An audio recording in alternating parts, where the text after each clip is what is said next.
यही पूरी दुनिया धोखा खा जाती है। अब सवाल यहाँ उठता है, बहुत ही तेज सवाल उठता है कि अगर आत्मा नहीं टूटती तो फिर शास्त्रों में, अनुभवों में, कथाओं में जो बार बार बात आती है कि एक आत्मा अपने अनेक रूप धारण कर लेती है, तो वो क्या है? ये वही जगह है जहाँ सोल फ्रेगमेंट का पूरा भ्रम पैदा हो जाता है, यहीं से ही। क्योंकि शास्त्रों में कह दिया और फिर कह दिया तुम्हारी आत्मा के 7 टुकड़े हो गए। भाई ये 7 टुकड़े क्या है? नहीं, ये क्या है, इसको अब हम सही सही तरीके से बापूजी के ज्ञान से समझते हैं। बापूजी इस पर पूरे विस्तार से बोलते हैं। क्या कह रहे हैं कि वो रूप निकाल सकते हैं, अपनी आत्मा की पावर का ब्रेकअप नहीं करते हैं। अपने जैसे अनेक रूप वो निकालते हैं, सूक्ष्म रूप निकालते हैं, आकारी रूप निकालते हैं। वो जब ब्रह्म की भी इच्छा थी एक से अनेक होने की, तो उसकी पावर से उसने अपने अंदर से एक आकारी रूप निकाला।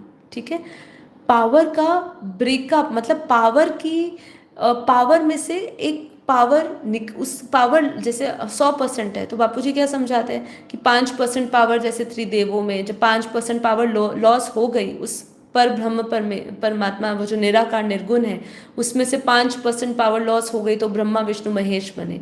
ठीक है, तो मतलब समझने के लिए वहां से पावर लॉस वहीं हो रही है। इसलिए कह दिया ना कि वो सभी जगह पे है, क्योंकि उसकी पावर लॉस, सब पावर लॉस होते होते सब में थोड़ी थोड़ी 0.001, किसी में 0.2%, किसी में 0.00 जो भी परसेंट पावर गई और उससे क्रिएशन हुई।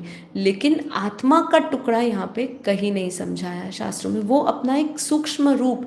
इसलिए देवता भी अपने सेल में से, बापूजी ने कहा कोशिकाओं सेल में से एक रूप निकालते थे। इवन जब हम कृष्ण अवतार में भी बात करते हैं तो उन्होंने अपने जैसे अपने ही रूप निकाले थे, आत्मा का विभाजन नहीं हुआ। अब वो इंडिविजुअल एक आइडेंटिटी हो गई है अपने आप में ही। वो कहते हैं कि सूक्ष्म जगत में जहाँ गंधर्व किन्नर यक्ष रहते हैं, वो रूप निकाल सकते थे और अपनी आत्मा की पावर को ब्रेकअप नहीं करते थे, अपने जैसे अनेक रूप निकालते थे। बापूजी आगे ये बताते हैं कि महालोक में रहने वाले भी बड़े बड़े महर्षि अपने अनेक रूप निकालकर धरती पर आते थे, आश्रमों की स्थापना कराते थे और लोगों तक ज्ञान पहुंचाते थे। तो ये अपना रूप निकालना है, अपना एक सूक्ष्म आकार निकालने की बात है, आत्मा का टुकड़ा होना नहीं है। दोनों में बहुत अंतर है, इसलिए भ्रमित मत होइए, सत्य ज्ञान को समझिए, तो आपको इसका हर एक का उत्तर मिलेगा। और फिर बापूजी एक और वाक्य बोलते हैं, उनको एक से अनेक होने का अर्थ यहाँ पे है, यहाँ वहाँ आकारी रूप होते हैं। एक से अनेक होना आकारी स्तर पर होता है, आत्मा के स्तर पर नहीं होता है। यानी जो अनेक हो रहा है वो रूप है, आत्मा नहीं। हाँ, फिर उसमें जो चेतना